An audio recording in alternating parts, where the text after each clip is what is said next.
So Toronto has implemented a brand new vacant home tax. And in this video, I'll tell you everything that you need to know. Just a quick disclaimer that this is for informational purposes only. This is not financial or tax advice. You should speak to your financial advisor, tax accountant, or lawyer if you want to get information more on that front. I broke this video up into different chapters, so you can go straight to the section where you want to find more detailed information about what it is that you're looking for.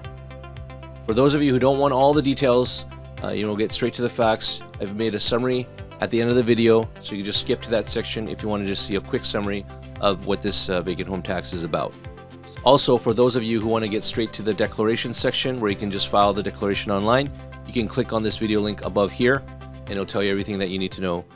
So let's go straight to the source, to the City of Toronto's website, to go through everything we want to discuss today.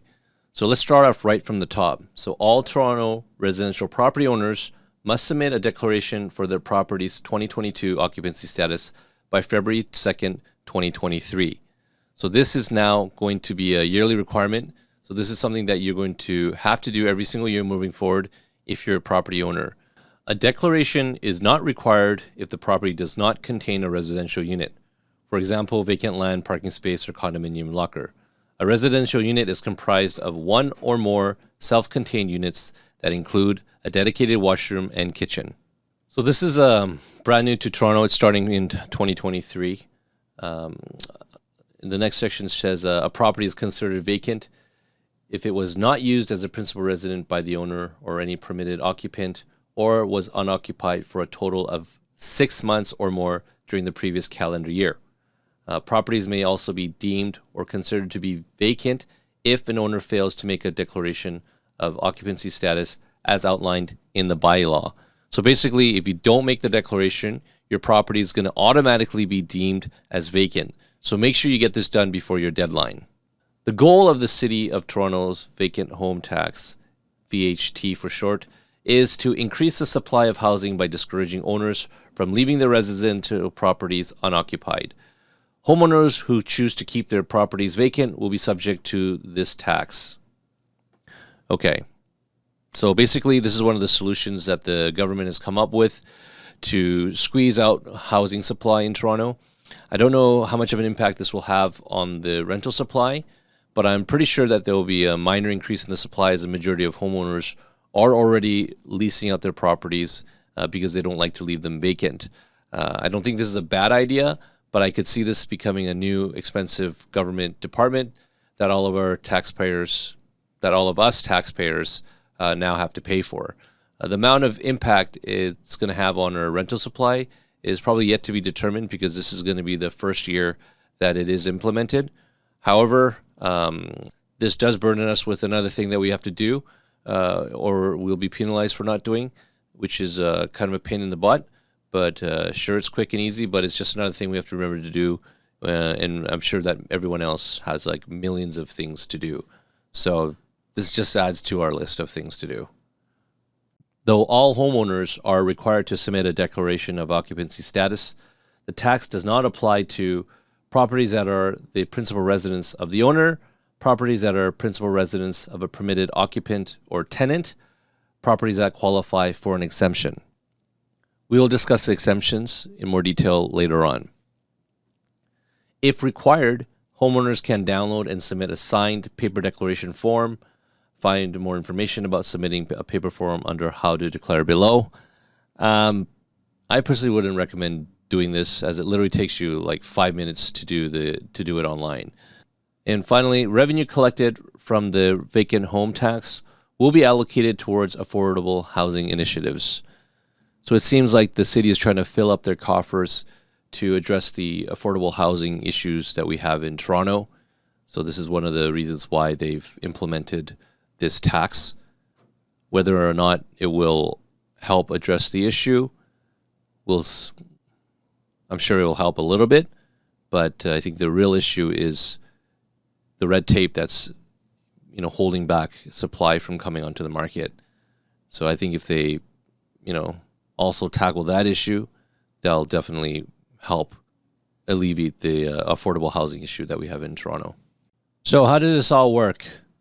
Well, we mentioned earlier that basically this is going to be a mandatory declaration on the status of your property every single year. So you're going to have to do this every single year. To calculate the vacant home tax, you would basically need to take 1% of your assessed value. So if your assessed value, they give you an example here, is $1 million, you'd basically be paying $10,000 for the VHT, which is 1% of $1 million. You can get your current home value assessment from your Municipal Property Assessment Corporation, MPAC, assessment letter that they send to you every single year. You can also determine this number by taking your final tax bill for the year and dividing it by the tax rate for that year. The tax is based on the property's occupancy status for the previous year. So, for example, if your home was vacant in 2022, you would pay that tax in 2023. So how to declare? So you'll need your 21-digit assessment roll number and your customer number from your property tax bill. So keep that information handy, as you're going to need it when you make your online declaration. This section talks to you about how to fill it out using paper, but there's no reason why you should do this on paper. So save some trees and get it done online, as it's the easiest way to get it done. It states here that maybe an audit will be required on the property if it isn't your principal residence. Some of our clients were actually asked to provide their tenant's contact details on the online form. I think it's a random thing, because it didn't ask me to provide my tenant's information on any of my investment properties. But for sure, some of our clients were asked this information, so I think it's a random thing. If you have to pay the vacant home tax, you're going to get a statement in March or April, and your payment is due on May the 1st. We talked about this section here, but again, it's basically stating that if you don't declare, your property is automatically deemed vacant. If there's an error in the declaration you submit, you can, number one, submit a new declaration prior to February 2nd, the deadline, or file a notice of complaint if it's after the declaration deadline. And it states here that failure to declare or making a false declaration may result in a fine of $250 to $10,000. We'll talk about more about this in the penalty and fine section. So type of occupancy status. So you'll have to pick one of these 5 statuses when you're making your declaration. Most people will fall into the occupancy as principal residence of homeowner or occupied as a tenant property. The second one is if you have someone living in your property as a principal resident occupant, like a family member or a friend. The fourth section basically is for vacant properties that fall into the exemption that we'll discuss in the next section. And finally, if your property is vacant or deemed/determined vacant, then you're going to have to pay the vacant tax. Now let's take a look at some of the exemptions. So here are the exemptions where you can leave your property vacant and not be charged the VHT. So first off, death of the owner. You'll need to provide a death certificate. So if someone dies, then you're not going to be dinged for the tax. Next is repairs or renovations, but these following conditions must be met. So A, occupation and normal use of the vacant property is prevented by the repairs and renovations. So basically the extensive renovations, so you can't actually live in the property. All necessary permits have been issued for the repairs and renovations. So you would actually need to have permits in place. And then C, the city's chief building official is of the opinion that the repairs or renovations are being actively carried out without unnecessary delay. So you can't be delaying your project and just doing no work to the renovations. So these 3 criteria must be met. You're going to have to send in a description of the type of project preventing occupancy, and also you're going to have to send in your building permits that were issued related to the repairs and renovation. Next is if the principal resident is in care. This basically means that they're in a care facility for at least 6 months during the taxation year. but this can only be claimed for up to 2 consecutive tax years, and you'll need to submit a signed letter from a healthcare facility on their letterhead. So this brings up a question. So what if the person is sick for longer than 2 years? Does that person have to give up their residence because of this? That does seem kind of unfair, but again, we'll have to wait and see how this unfolds. Next is if you transfer of legal ownership. So basically, if you purchased the property in the previous year and the sale involved a 100% transfer of the interest of property to an unrelated individual or corporation, this excludes name changes, adding a second owner, or removing a second owner, then you'll actually have an exemption. And then you'll have to provide a copy of the land transfer deed. So we're going to be talking more about this in the change of ownership section. So next is occupancy for full-time employment.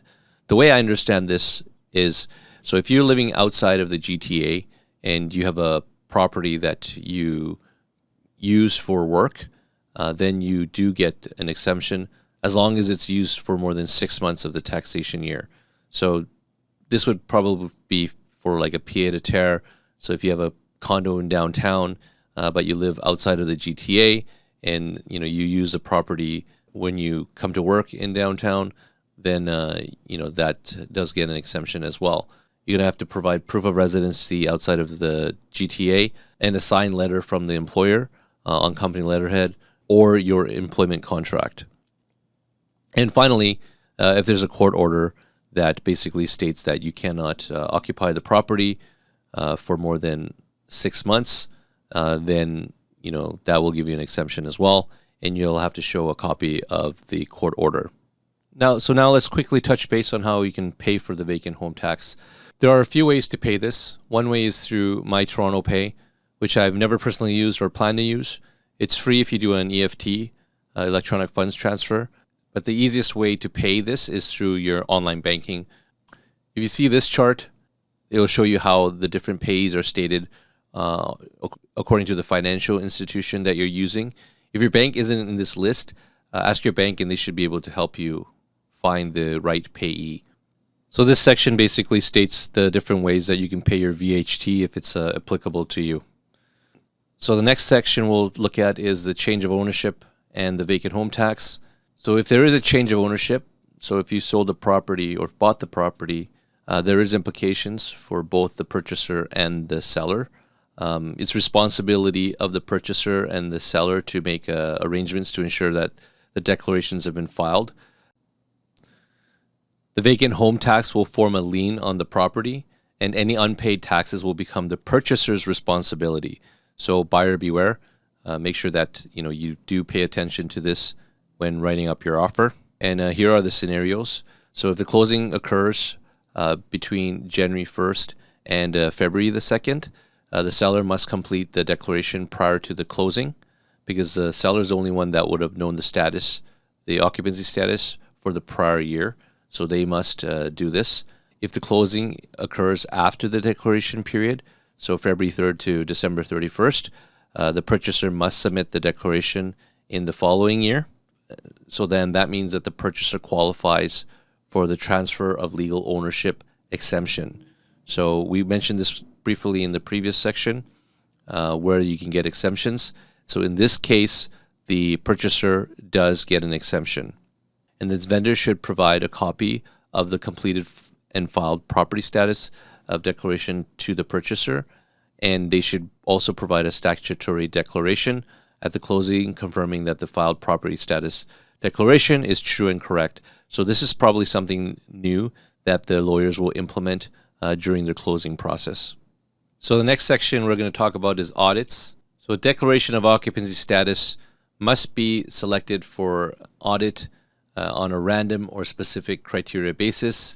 So if you're lucky enough to be selected, you'll have to provide evidence to substantiate your claim. Supporting documents. So here's the following supporting documents that you can use. First is your Ontario vehicle registration and vehicle insurance documentations. Second is like a government issued ID, like a driver's license or your Ontario ID card, your income tax returns or notice of assessments, lease agreements with your tenants, wills, grants of probate, or grants of administration in respect of an owner or an owner's estate, any employment contracts, pay stubs, record of employment, any insurance certificates, statutory declarations or affidavits regarding the occupancy of the residential property, and any exemptions. So these are the supporting documents they'll ask you to provide if you are lucky enough to get audited, and you must retain these documents for a period of 3 years. Next is notice of complaint. So if you disagree with the vacant home tax notice or supplementary assessment notice, you can file a notice of complaint to the city to review your property status. Your complaint must be received within the following timeframes.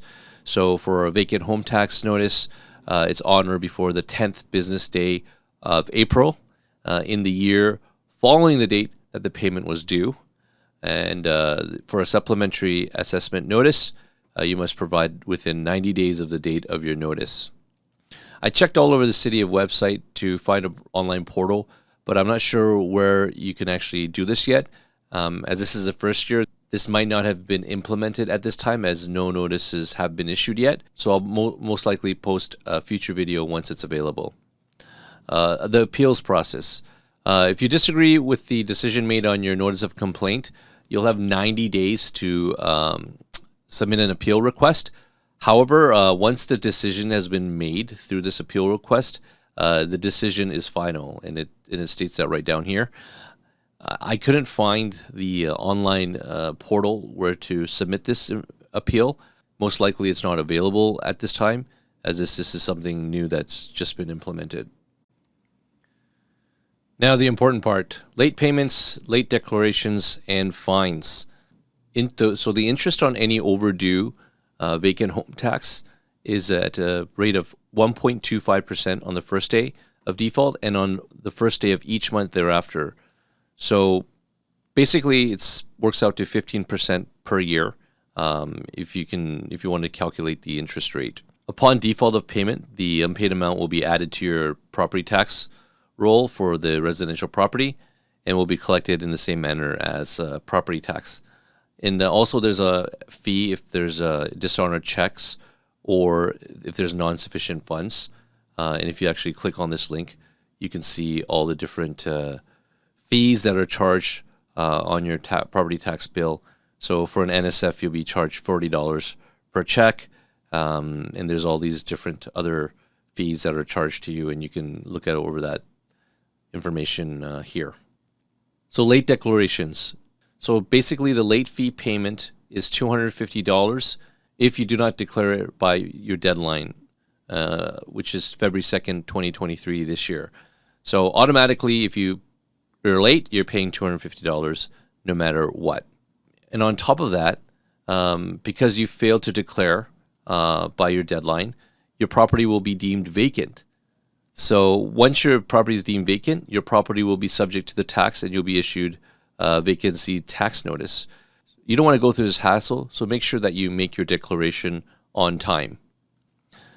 Fines. So if you've been found guilty breaking any of the following offenses, you can be on the hook for up to $10,000. Basically, if you're trying to defraud the system and they find out, you could be on the hook for a big fine.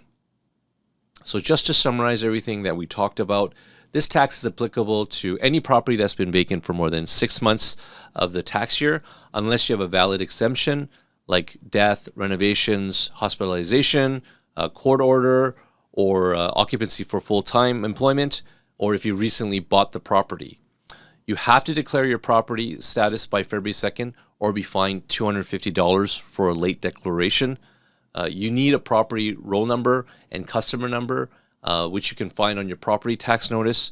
If you don't have this information, call 311 if you're in Toronto, or call 416-392-2489 if you are outside of Toronto. If you don't file a declaration on your property, it is automatically going to be deemed vacant. So it's super important that you do file your declaration on time. The vacancy tax is 1% of your assessed value and is due on May 1st. And finally, the declaration has to be declared every single year moving forward. So this is something that you're going to have to do every single year.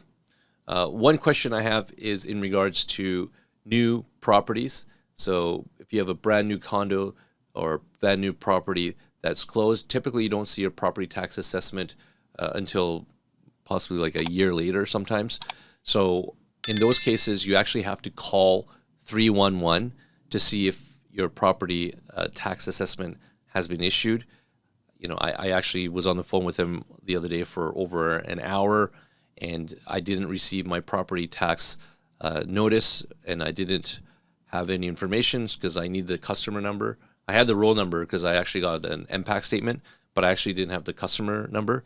So I actually had to go on hold for them for over an hour and get that information from them. So, and she told me that I had to declare the status of that property, which I bought last year. So, you know, if you have bought pre-construction and you did close last year, you know, make sure you call 311 and see if they have that information for you. So I hope that was helpful. That was vacant home tax for you. So if you have any questions, feel free to leave them in the comments below, and I'll see you guys in the next video.